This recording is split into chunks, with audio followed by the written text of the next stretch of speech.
할렐루야. 오늘은 이사야 43장 19절부터 21절의 말씀을 가지고 항상 맑은 날이면 사막이 됩니다 라고 하는 제목으로 말씀을 증거하겠습니다. 성경 봉독합니다. 이사야 43장 19절 말씀. 보라, 내가 새 일을 행하리니 이제 나타날 것이라. 너희가 그것을 알지 못하겠느냐? 반드시 내가 광야의 길을 사막의 강을 내리니. 20절. 장차 들짐승 곧 승냥이와 타조도 나를 존경할 것은 내가 광야의 물을 사막의 강들을 내어 내 백성 내가 택한 자에게 마시게 할 것임이라. 21절. 이 백성은 내가 나를 위하여 지었나니 나를 찬송하게 하려 함이니라. 아멘. 인사합니다. 항상 맑은 날이면 사막이 됩니다. 아멘. 스티브 도나유라고 하는 사람은 그에 써서 사막을 건너는 몇 가지 방법이라고 하는 그러한 책에서 사하라 사막 여행 경험을 바탕으로 변호의 시기를 어떻게 보내야 하는지에 대해서 몇 가지 아이디어를 제시하고 있습니다. 그 중에 하나가 첫째로 지도를 따라가지 말고 나침판을 따라가라 하는 것입니다. 사막에는 지도나 또한 여행 안내서가 별다른 의미가 없습니다. 왜냐하면 모래 땅은 바람에 부는 그 방향에 따라서 시시각각으로 변하기 때문에 그 지도의 의미가 별로 없다는 거죠. 그래서 이 지도보다는 이 방향 감각을 가지고 방향을 따라 나침반을 따라 가야 된다는 그런 지혜를 얻게 되었습니다. 진정한 지도자라면 끊임없이 변하는 주변의 환경 속에서도 올바른 방향을 제시해 줄 수 있는 그런 자신의 나침판을 가지고 있어야 된다라고 가르쳐했습니다. 그 다음에 두 번째로 오아시스를 만날 때마다 쉬어가라는 거죠.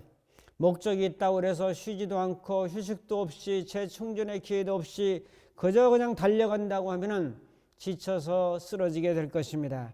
그러므로 쉬면서 기력을 회복하고 둘째로 여정을 되돌아보면서 생각할 시간을 갖는 것이고 그 다음에 오아시스에서는 같은 여행길에 오는 다른 사람들을 만날 수 있기 때문에 오아시스를 만날 때마다 쉬어가라는 그런 이야기죠.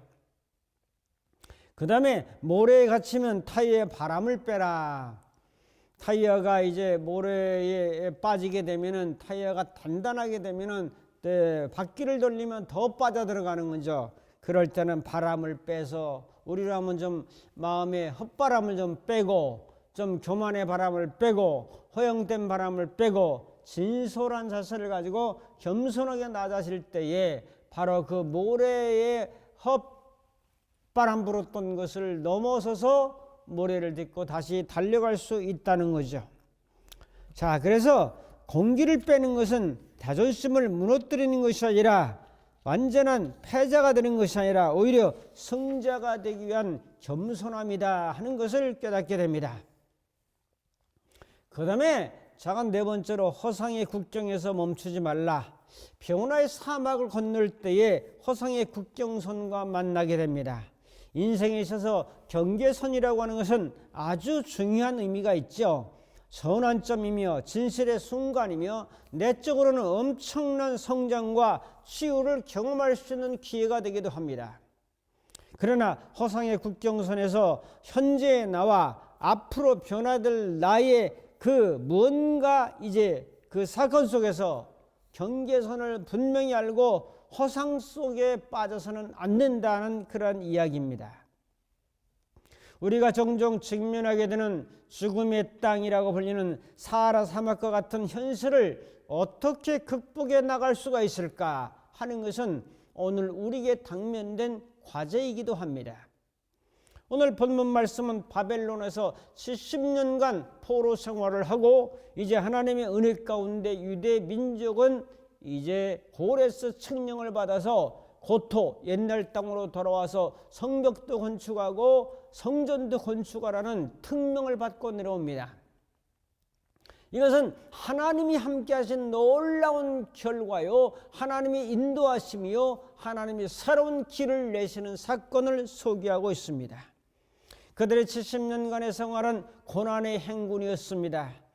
마음대로 기도도 하지 못하고 예배도 하지 못하고 왕의 이름으로 외에는 다른 이름으로 기도도 못하게 해서 고통과 괴로움을 당한 사막과 같은 그러한 삶을 살았습니다.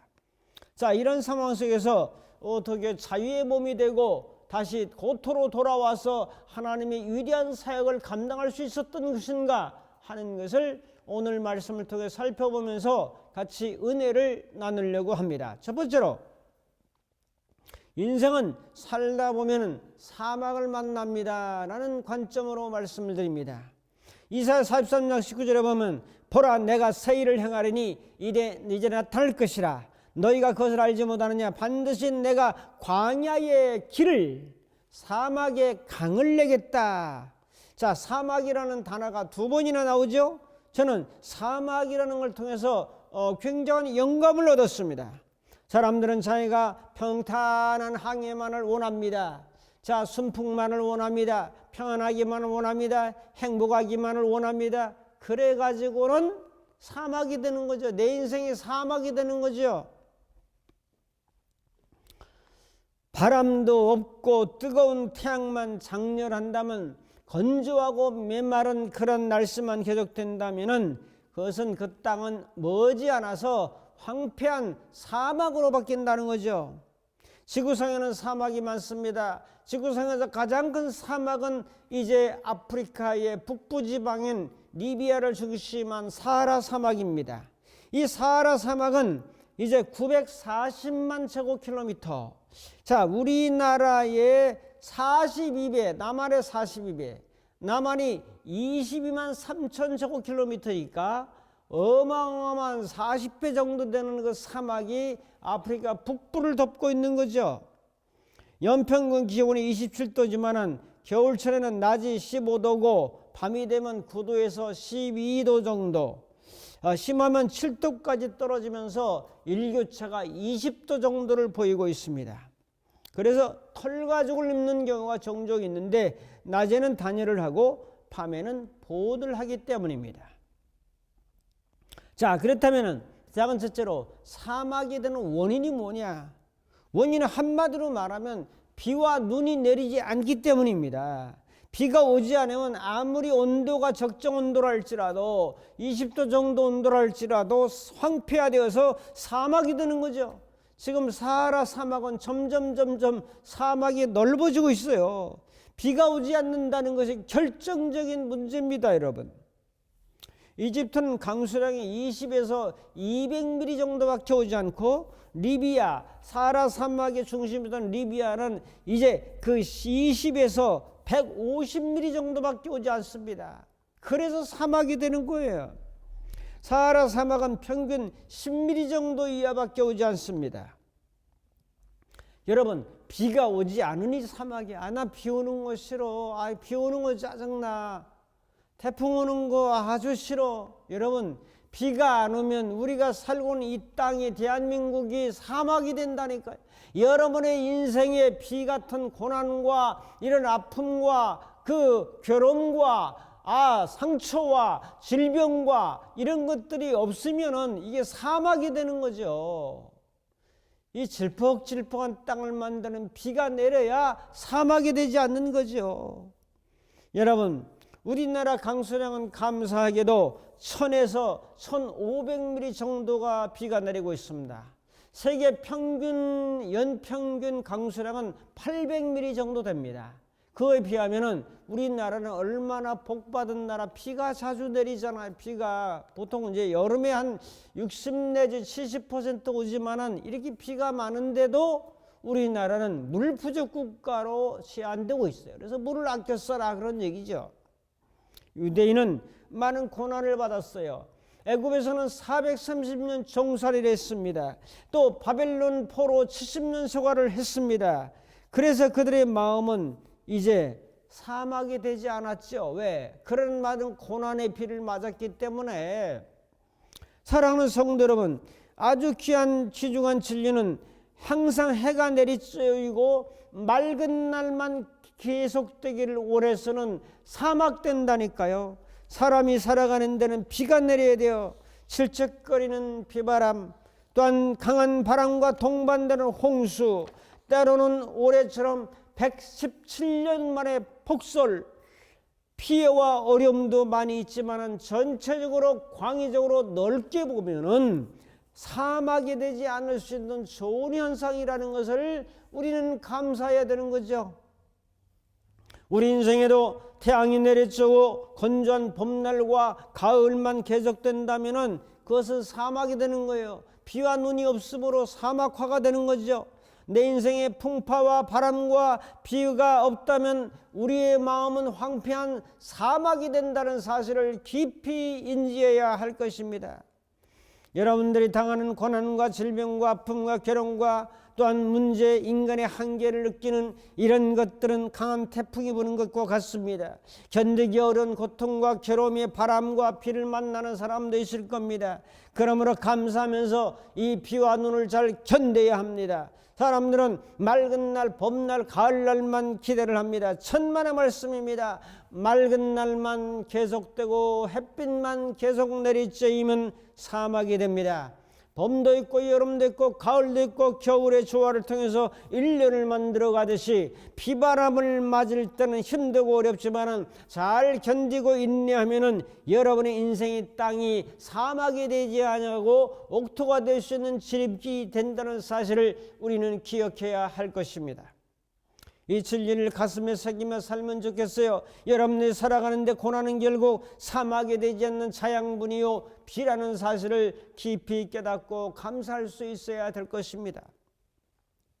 시편 119편 60절에 보면 고난당하기 전에는 내가 그릇 행하였더니 이제는 주의 말씀을 지키나이다. 71절에는 고난당하는 것이 내게 유익이라 이로 말미암아 내가 주의 율례들을 배우게 되었나이다. 72절 주의 입의 법이 내게는 천천 금은보다 좋으니이다 라고 고난 예찬론을 하고 있습니다.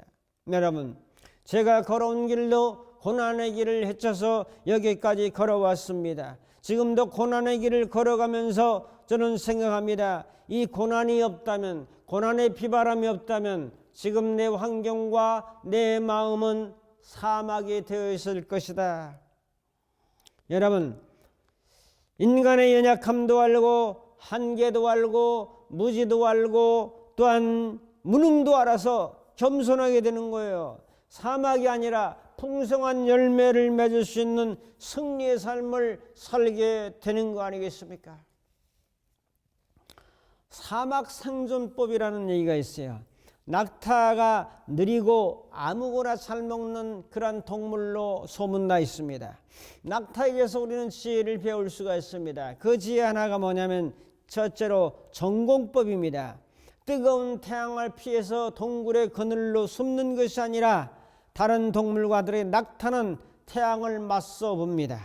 그래서 태양을 직접 바라보면 당장 얼굴은 뜨겁지만은 몸의 그늘을 만들어서 오히려 시원하다는 진리를 깨닫게 되는 거죠. 피하려고 하지 말고 때로는 고난에 맞서서 대항해서 우리는 항거해서 나갈 수 있는 이 전공법을 배워야 된다. 또 한 가지는 저돌성입니다.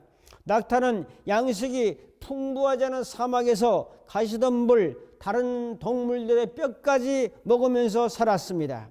그래서 수분을 여기저기 몸 구석구석에 저장을 하고 최대 200리터 정도 물을 마실 수 있는 전격 용량을 늘렸을 뿐만 아니라 수분 손실을 막기 위해서 소변도 농축해서 배출을 하게 됩니다. 그 다음에 진중함입니다. 냉혹한 추위와 살인적인 더위가 반복되는 그러한 사막에서 열 손실을 막기 위해서 여분의 지방은 혹에다 몰아넣는 거죠. 그래서 사막에서 함부로 달리지 아니하고 달려서 헐떡거리지 아니하고 최대한 에너지를 비축하면서 그렇게 살아가는 거죠. 낙타는 달리면 60km 정도로 달릴 수 있는 동물이지만 달리지 않습니다. 사막에서 낙타는 죽음 대신에 변화를 선택했습니다. 그 결과 낙타만의 생존 전략을 통해 지금까지 사막의 배라고 불리며 중요한 운송수단이 되는 것은 바로 낙타입니다. 말도 아니고 소도 아닙니다. 이처럼 우리도 인생의 위기 앞에서 굴복할 것인지 아니면 더 강해질 것인지 하나를 선택해야 합니다. 위기를 극복하는 방법은 사람과 환경마다 다양하지만 공통적인 전략은 위기를 인식하고 버티고 이제 더 강해지려고 하는 이런 믿음의 정신이 필요한 거죠. 성도 여러분, 이런 지혜를 터득해서 살아가는 우리 모두가 되기를 주님의 이름으로 축복합니다. 큰 두 번째로 하나님은 사막에 강을 내시고 마시게 하십니다. 19절 20절에 말씀하죠. 사랑하는 성도 여러분, 사막은 사막이에요. 사막에서 어떻게 강이 나옵니까 여러분? 사막화를 막기 위해서 나무를 심고 숲을 조성한 일을 할 수 있지만 사막에서 강을 낸다는 것은 불가능한 일이에요. 근데 19절에 하나님은 이스라엘을 통해서 이 광야에 길을 내겠다라고 말씀하시죠. 바벨론의 삶은 광야 같은 삶이었습니다. 사막 같은 삶이었습니다. 이 황량한 흙먼지만 날리고 먹고 사는 먹거리 문제가 여간 힘든 것이 아니었습니다. 죽어도 마음대로 할 수 없었습니다. 살 수 있는 집이라고야 결국 몇 식구 살기에 역부족인 그러한 상황이었어요. 의식주 문제에 걸렸습니다. 옷 문제, 먹는 문제, 잠자는 문제, 여러 가지 힘든 데다가 신앙의 자유를 박탈당하고 마음대로 기도도 못하고 예배도 못 드리고 찬송도 못하고 하는 이런 상황에서 영적인 정말 기갈에 닥친 그런 상황에 살았다는 거죠. 자, 이런 상황 속에서도 혜성 같은 믿음의 사람이 나타났으니 그 이름 다니엘이라. 왕의 이름으로 기도하지 않고 다른 신의 이름으로 기도하면 사자굴 속에 들어간다고 하는 오명이 지킨 것을 알면서도 예루살렘을 향해서 나의 조국 예루살렘, 나의 조국이 저 유다 땅을 향해서 성전을 향해서 문을 열고 무릎 꿇어 3번씩 기도하는 다니엘이 있었으니 정말 목숨을 걸고 기도한 이 목숨 건 기도 다니엘을 배울 수 있지 않습니까? 자, 그래서 고레스라고 하는 황제를 통해서 이스라엘로 돌아가도 좋다라고 하는 칙령을 받아서 광야의 길을 내신 거예요. 70년 만에 이적이 나타난 거예요, 여러분. 그 다음에 작은 두 번째로 사막에 강을 내신다고 말씀합니다. 사막에 강을 어떻게 냅니까? 강을 내려면 강물이 있어야 되잖아요. 비가 없는데 어떻게 강을 냅니까, 여러분? 사막은 비가 오지 않게 사막이라고 말씀드렸습니다. 유대인의 삶이 바로 사막과 같은 삶이었다. 그래서 이 너희들의 삶 속에 이제 강을 내겠다. 바벨론 포로 생활에서 이제 강을 내서 다시 고향 땅으로 돌아가게 하겠다고 하는 놀라운 약속의 말씀입니다. 열왕기상 18장에도 보면은 엘리야를 통해서 압시대 때 3년 반 동안 비가 아니왔는데 18장 1절에 보면은 하나님께서 엘리야에게 이르시되 아합에게 보이라 내가 비를 지면에 내리리라고 말씀하십니다. 비를 내리니까 강이 생기는 거죠. 에스겔 34장 26절에 내가 그들에게 복을 내리고 내 산 사방에 복을 내리며 때를 따라 소낙비를 내리되 복된 소낙비를 내리리라. 소낙비 1시간만 하다 200mm 300mm 폭우와 골짜기에 막 쏟아지고 강이 생기잖아요. 자, 이 시편 135편 6절 7절에도 여호와께서 그가 기뻐하시는 모든 일을 선지와 바다와 모든 깊은 데서 다 행하셨도다. 비를 위하여 번개를 만드시며 바람을 그 곳간에서 내시는다라고 말씀합니다. 사막 같았던 영적 상태에서 사막에 강을 내신다니 얼마나 기가 막힐 일입니까? 놀라우지 않습니까, 여러분? 놀랍죠? 이게 바로 사막에 강을 내시는 사건이라는 거죠. 70년 만에 이적, 430년 만에 그 종설에서 나와서 홍해를 가르시고 바닷속에 길을 내시는 하나님, 이 구원의 하나님을 우리는 찬양하고 오늘 우리는 흑암 속에 어둠 속에 사막 속에 광야 속에 있었는데 길을 내시고 강을 이제 내셔서 저 천국의 요단강을 건너서 천국에 입성하시는 영생의 소망을 주신 하나님을 우리는 바라보며 찬양하며 감사하며 평생 감사, 영생 감사의 삶을 누리며 살아야 되지 않겠습니까, 성도 여러분? 우리 대한민국은 망한 나라요. 일제 36년에 지배받던 나라요. 6.25 때도 이제 다 패망한 나라요. 그런데도 하나님은 건국하게 하시고 경제개발을 통해서 이제 세계 10대 열강에 들어서게 되고 이만큼 성장했던 것은 바로 전쟁에 이기해서 승리의 길을 내시고 압제당한 것에서 해방의 길을 내시고 가난했던 삶에서 풍요의 선진국의 대열에 들을 수 있는 길과 강물을 내신 것은 하나님의 위대한 놀라운 사건이 아닐 수 없죠.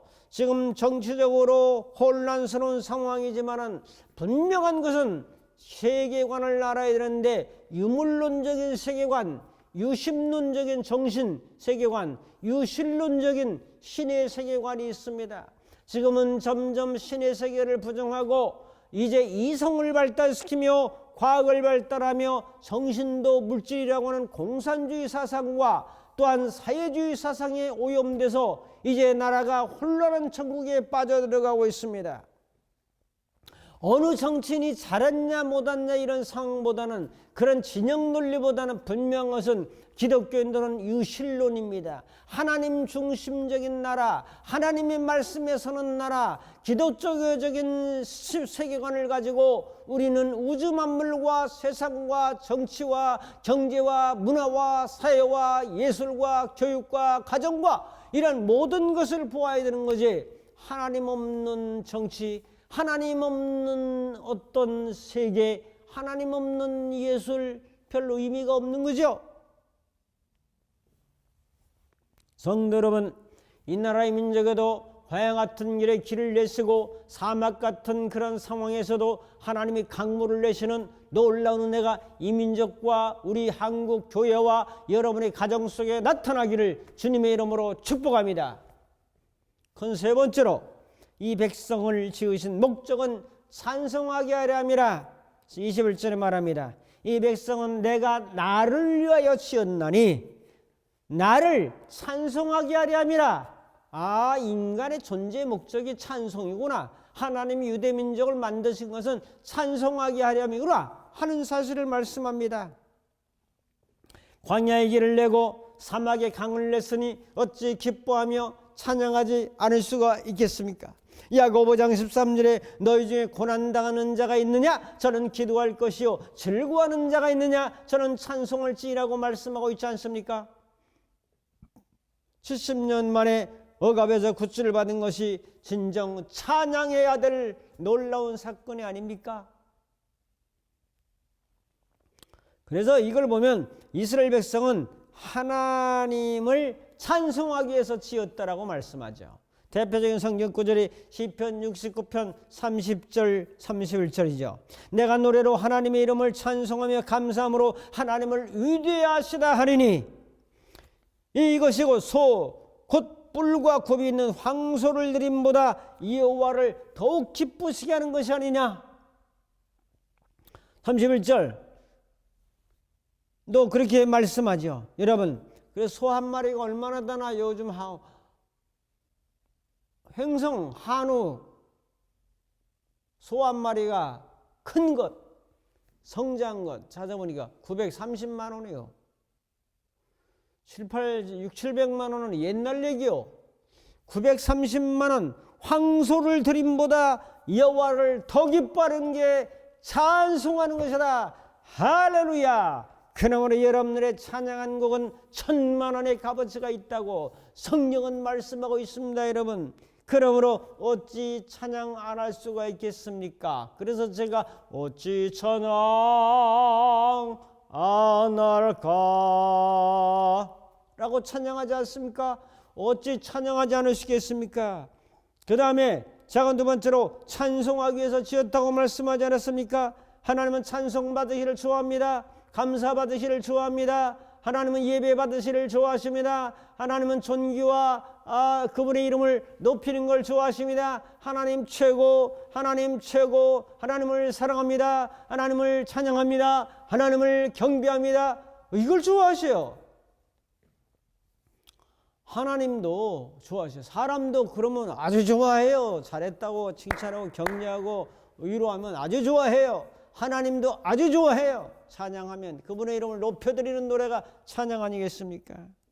여러분, 맥도날드와 더불어 세계에서 가장 유명한 프랜차이저 KFC 커넬 샌더스라고 하는 사람을 압니다. 참 8번의 거절에도 불구하고 63세의 마지막 늦은 나이에 성공한 사업가. 그가 실패한 62세 때 완전 정신병원에 갈 정도로 피폐한 사람이 되었을 때 그 사람을 일으킨 것이 찬송이에요. 괴로운 마음의 한밤중에 몰래 정신병원을 탈출했는데 찬양이 들려왔어요. 뭔 찬양? 찬송가 382장 너 근심 걱정 말아라. 너 근심 걱정 말아라.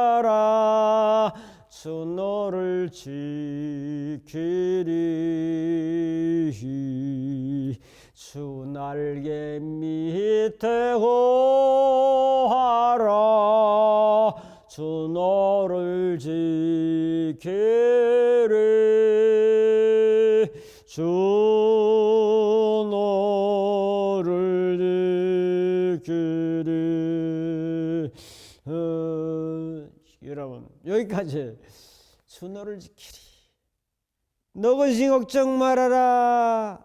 주 너를 지키신다는 찬양을 들을 때 전기에 감정된 듯한 은혜를 받고, 내가 하나님 없이 돈만 벌려고 했던 이 자신을 회개하고 돈보다 더 위대하신 하나님께 굴복하고 무릎 꿇어 기도할 때 그 정신적인 약함의 병이 싹 빠져나가고 다시 한번 일어나 도전할 힘을 주셨습니다. 샌더스를 회개시키고 다시 일으키고 마침내 성공의 가도를 달릴 수 있도록 한 것은 한 여인의 너 근심 걱정 말아라. 주 너를 지키리. 이 찬양이었어요. 결단하고 적용합니다. 고난이 없으면, 고난의 비가 없으면 뭐가 돼요? 사막이 됩니다. 여러분, 고난과 역경과 환난과 풍파가 있으므로 여러분들의 심령은 사막이 되지 아니하고 꽃을 피우고 웃음을 피우고 예배를 피우고 하나님도 사람들을 사랑하는 마음을 피우면서 살아갈 수 있는 길을 하나님 허락해 주신 것을 감사하고, 사막에 이 광야의 길을 내시고 사막의 강을 내시고 여러분들 하나님을 찬송하는 사람으로 만드신 이 위대한 하나님을 섬기며 찬양하며 감사하며 믿음으로 강해지면서 우리는 사막에서 사는 것 같아도 사막에서 강을 내고 광야에 길을 내고 사막에 또한 길을 내고 하는 위대한 승리 역사가 여러분의 삶 속에 나타나기를 주님의 이름으로 축복합니다. 기도하겠습니다. 고난이 없으면, 고난의 비가 없으면 사막이 됩니다. 그러나 사막 속에서도 길을 내시고 강을 내시는 하나님을 찬양합니다. 이 세상이 아무리 혼돈하고 어려워도 길을 내시고 강을 내시는 하나님의 위대하심을 찬양하며 오늘도 강한 믿음을 가지고 전진하는 승리의 삶을 살아가도록 저희들을 인도하여 주옵소서. 예수님의 이름으로 기도하옵나이다. 아멘. 축도합니다. 이제는 우리 주 예수 그리스도의 무한하신 은혜와 하나님 아버지의 극진하신 사랑하심과 성령님의 감화, 감동, 인도, 충만, 교통하심이 사막에 길을 내고 강을 내시는 하나님을 신뢰하며 찬양의 위대한 승리자로 걸어가기를 결단하는 모든 심령들 머리머리 위에 저들의 가정과 섬기는 교회와 이민족과 전 세계 위에 이제부터 영원토록 함께 있을지어다. 아멘.